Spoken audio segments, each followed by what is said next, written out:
Tariq is a very humble, happy, and shy person. A lot of people actually don't know. Well, sorry, not a lot of people, but I find mostly where I work, people come in to credit you and they're like, Tariq, I never know how you sing. Like we just see you sitting behind the desk and see this little shy little boy, and I never knew you used to sing. Call me anytime, I'll always have your back. Call on me anytime, any time of day to say you love me. If you're feeling stressed, even when a vex, if you're in a jam, whining in the band, if you're with your man. I remember performing in the Baje World Competition, and Miss Pull the Trigger, like I call her.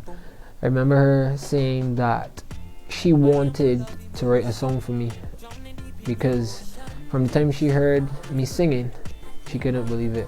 So the song actually came together pretty nice. It was tailored for me. That's what people are saying. Up to today, someone told me that they can't hear another person singing that particular song because it sounds like if this song was just exactly made for me.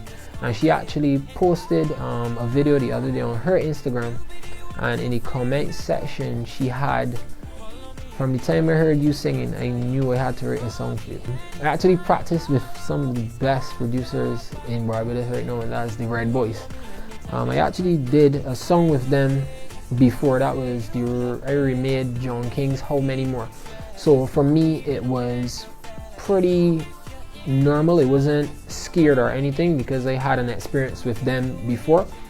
But that day when I went to record that particular song, Anytime, I remember going in the studio and I was a little bit jittery, and that's due to the fact that I didn't want to mess up, because I thought that they would look at me differently.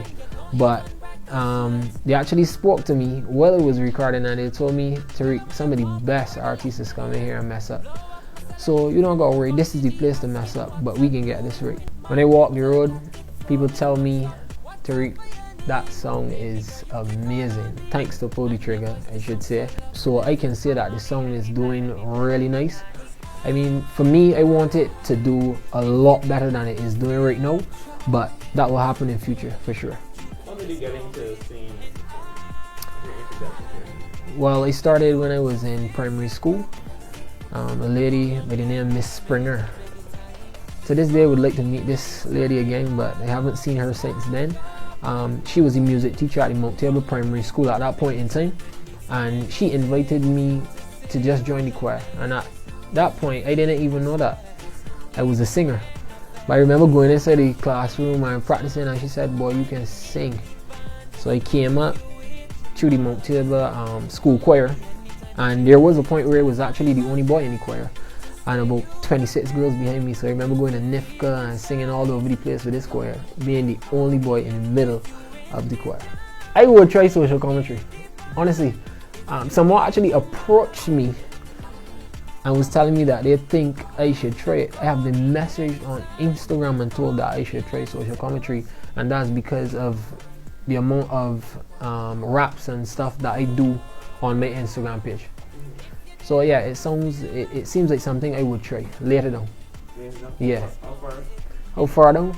Probably next year. The competition actually helped me to step out of my comfort zone, because almost every week we had different genres that we had to do at the point in time. So there was reggae, spooge, same ballads, R&B, the list goes on. So I can say that competition helped me to step out of my comfort zone. I sang one of my songs that I wrote, that was back in 2018. That was in the first audition, and Hinds told me that I have a voice like butter. So honestly, that was my best audition for me. Going through the competition, I would say my worst and most difficult part in the competition was when I had to do reggae. Because as you know, I'm not a reggae artist, but I still did pretty good. So that's something that I'm surely gonna work on. But for the finals now, I actually put a lot of work into the finals. all of the stuff that you saw in the background and stuff like that, most of that was me.